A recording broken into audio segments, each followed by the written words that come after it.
ये हैं बोतल बाबा। जी हाँ, इनका कहना है कि ये कैंसर और टीबी जैसी बीमारियों को दूर कर देते हैं सिर्फ पानी में फूंक मारकर। ऐसे बोतल ली, ये फूंक मार दिया। कैंसर, टीबी, डायबिटीज, शुगर, बवासीर। क्योंकि इनकी जो बाणी या फूंक है वो प्रभु की दी हुई है और इस बाणी का आज तक कोई वैज्ञानिक भी पता नहीं लगा पाया। अच्छा, ये जो निकल रही आवाज या फूंक निकल रही है, ये प्रभु की दी हुई बाणी है। इसको कोई नहीं पकड़ सकता है। आज दिन तक कोई वैज्ञानिक इसको नहीं कैद कर पाया है, ना पकड़ पाया। मुझे लगता था हम सबको ही बाणी भगवान ने दी है, लेकिन इन्होंने मेरा डाउट क्लियर कर दिया। और ये बॉडी के किसी भी पार्ट के दर्द को तुरंत ही जड़ से खत्म कर सकते हैं सिर्फ ये करके। आप बताएं, लेकिन जब बारी आई करने की तो ये हुआ। अब कहाँ दर्द हो रहा है? बीच में। आप बताना। आप बताएं। मुझे दर्द हो रहा है। बिल्कुल नहीं हो रहा। मैं प्रमाण देकर कहता हूँ, मशीन लगा ली जाए। और ये कोई एकलौते बाबा नहीं है, ऐसे कई बाबा हैं जो ये ढोंग रच रहे हैं। तो आइए समझते हैं इस वीडियो के जरिए बाबाओं के कारनामों को। मैंने आपसे बोल दिया कि मेरी जो स्मरण शक्ति थी, जब मुझे जो लिखना था, पर 4 का और निकाल दीजिए महाराज। अब नहीं। क्यों की कृपा धाम पे कई चमत्कार हुए हैं, मैं उसको मानता हूँ, मैंने देखे हैं। आपका मन कार्य नहीं करता है, लाभ होगा। पेड़ जो निकल रही आवाज या फूंक निकल रही है, ये प्रभु की दी हुई बाणी है। हर चीज में उन्नति मिले, निराशा ना देखनी पड़े। अब आप डर गए हैं।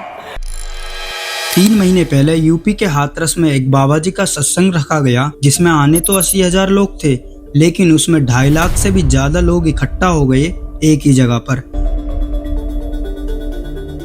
ये सत्संग था सूरजपाल सिंह एके नारायण साकार हरि भोले बाबा का, जिनके ऊपर पास्ट में भी सेक्सुअल असोल्ट जैसे 5 मुकदमे चल रहे हैं और वो जेल भी जा चुके हैं। सत्संग खत्म होने के बाद जब नारायण साकार हरि सत्संग से निकल रहे थे तो सब लोग उनकी गाड़ी के पीछे भागने लगे।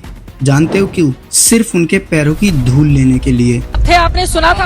हाँ, फिर से बताइए क्या कहा था? बाबा ने कहा कि मेरे चरणों की रज लेके जाना और ले जाके अपने घरों में किसी को भी प्रॉब्लम हो उसके माथे पे लगाना, उससे उसकी समस्या सॉल्व हो जाएगी। तो लोग रज के चक्कर में उधर एकदम भगदड़ मच गया। क्योंकि उनका सोचना था अगर वो उनके पैरों की धूल ले लेते हैं तो उनका जीवन सफल हो जाएगा, जिसकी वजह से इतनी भगदड़ में 134 लोगों की जान चली जाती है। बेटी की मम्मी है, हमारी माता जी हैं। सोचने वाली बात ये है कि ये जान किसी हमले में नहीं गई, ये जान उनकी गई है जो लोग सत्संग सुनने आए थे।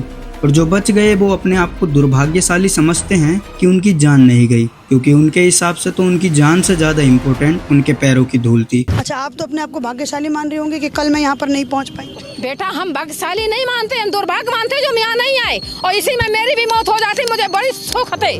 परमात्मा है, गुरु तो 2 हाथ पैर वाले होते हैं। परमात्मा है, पूरे ब्रह्मांड की रचना है, जिसने पूरे ब्रह्मांड की रचना की है। नारायण साकार हरि परमात्मा का कानून पूरे ब्रह्मांड में चलता है।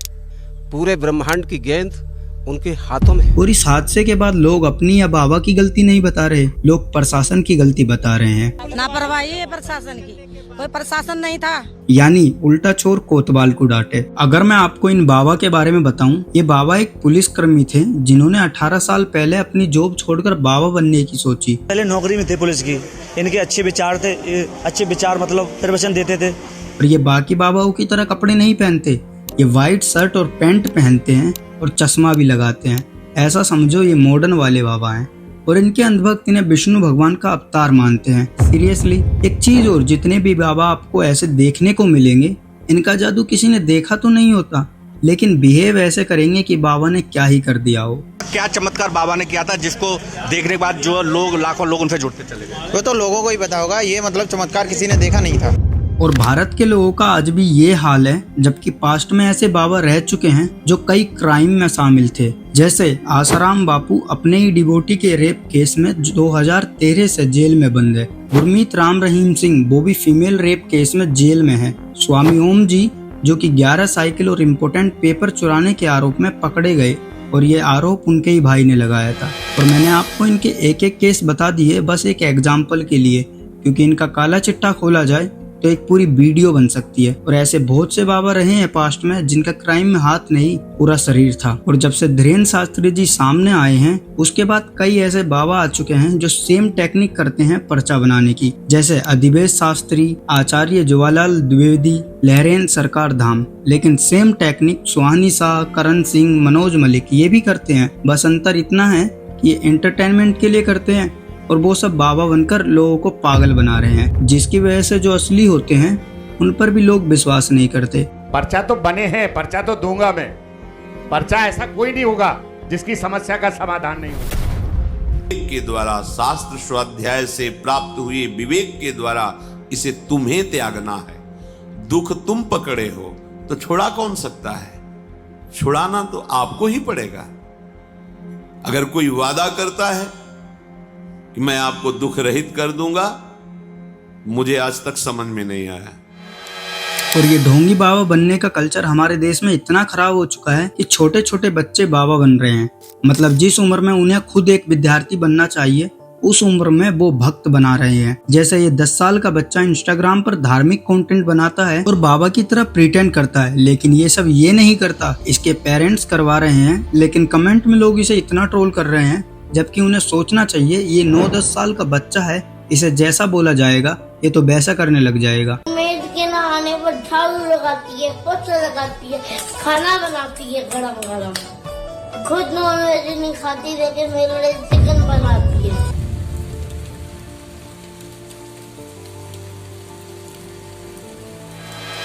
इसकी हर बात रटी रटाई होती है और पेड पॉडकास्ट करवाकर इसके पेरेंट्स इसकी PR कर रहे हैं। श्री कृष्ण को अपने छोटे भाई के रूप में बचता हूँ। मैं श्री कृष्ण को अपने छोटे भाई के रूप में बचता हूँ। उनके साथ बातें करना, मस्ती करना, आनंद करना, उनके साथ बातें करना, उनके साथ खेलना।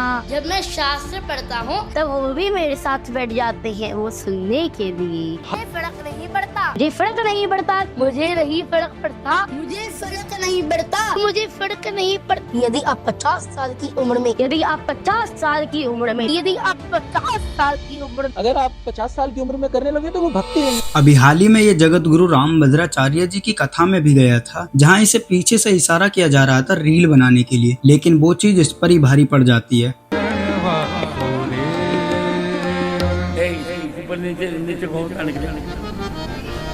नमो राघवाय। सियावर रामचंद्र भगवान की। इतने सुंदर हैं, हम लोगों को तो सुंदर बनने के लिए सजावट करनी पड़ती है, श्रृंगार करना पड़ता है, लेकिन भगवान का बहुत बहुत प्रणाम महाराज श्री, इतने सुंदर भाव हम सब लोगों को बताने के लिए। ओम नमो राघवाय।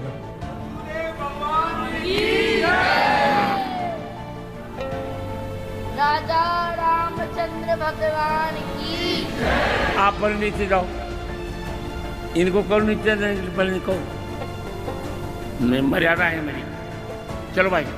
और ये कोई पहली बार नहीं था जहाँ जगत गुरु रामभद्राचार्य जी ने इसे डांटा था। मैंने तो वृंदावन में उसको बहुत डांटा था। बेसिकली इसके पेरेंट्स ने इसे धर्म के नाम पर पैसा कमाने का एक मोहरा बना लिया है, लेकिन उन्हें समझने की जरूरत है कि कितने ही दिन ये बच्चा लाइमलाइट में रहेगा। 1 महीना, ज्यादा 1 साल, उसके बाद तो इसे स्कूल जाना ही पड़ेगा। उसके बाद जो स्कूल में ट्रोलिंग होगी उसका क्या? इस बच्चे को अभी बेशक कुछ समझ नहीं आ रहा हो, लेकिन जब ये बड़ा हो जाएगा तो ये लिटरली अपने पेरेंट्स से नफरत करने लगेगा, या उससे कहीं ज्यादा भी हो सकता है। ये है श्री किशोरी, बेसिकली जया किशोरी का मिनी वर्जन। ये भी इंस्टाग्राम पर सेम कंटेंट बनाती हैं। अब कंटेंट बनाना कोई गलत बात नहीं है, गलत ये है कि आप उस योग्य हो नहीं जिस योग्य आप स्क्रिप्ट कर लोगों को शो कर रहे हो। बस खुश रहिए, खुश रहिए। कहाँ से हैं आप? पनकी। पनकी, अच्छा ये क्या है? अब क्या करते हैं आप? ये अपने इंटरव्यू में बताती हैं कि इनके माता पिता इन्हें एक्टर बनाना चाहते थे, लेकिन इन्होंने ये सोचा कि अगर नाचना ही है तो कृष्ण की धुनी पे ही नाचेंगे। इंटरेस्टिंग सी बात मैं आपको बताना चाहूंगी, बहुत कम लोगों को पता होगा कि जो मेरी फैमिली है, जो मेरे पेरेंट्स हैं, उनका काम बॉलीवुड और टीवी इंडस्ट्री से जुड़ा हुआ था। तो वो हमेशा से चाहते थे कि मैं भी एक बड़े होकर एक्टर बनूं, लेकिन फिर मुझे ऐसा लगा कि अगर अब नाचना भी है तो कृष्ण की धुनों पर नाचना है।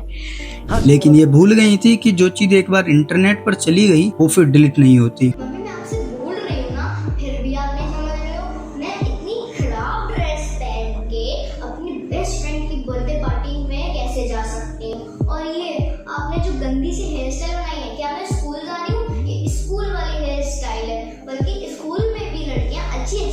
फ्रेंड बना के आती हैं। और अब मुझे मेरी बेस्ट फ्रेंड की बर्थडे पार्टी में ऐसी छुट्टी बना के भेज रहे हैं। अब सवाल ये उठता है कि इन फर्जी बाबाओं के चक्कर में लोग पढ़ते क्यों हैं? अनपढ़ होना भी एक रीजन हो सकता है, लेकिन इसे इकलौता कारण नहीं कह सकते, क्योंकि कई बार हमें देखने को मिलता है कि कई एजुकेटेड लोग जो अच्छी नौकरी कर रहे होते हैं वो भी इन बाबाओं के चक्कर में पड़ जाते हैं। दूसरा कारण है लोग अपनी जिंदगी में कई मुश्किलों का सामना कर रहे होते हैं, जैसे पैसों की कमी, हेल्थ इश्यूज।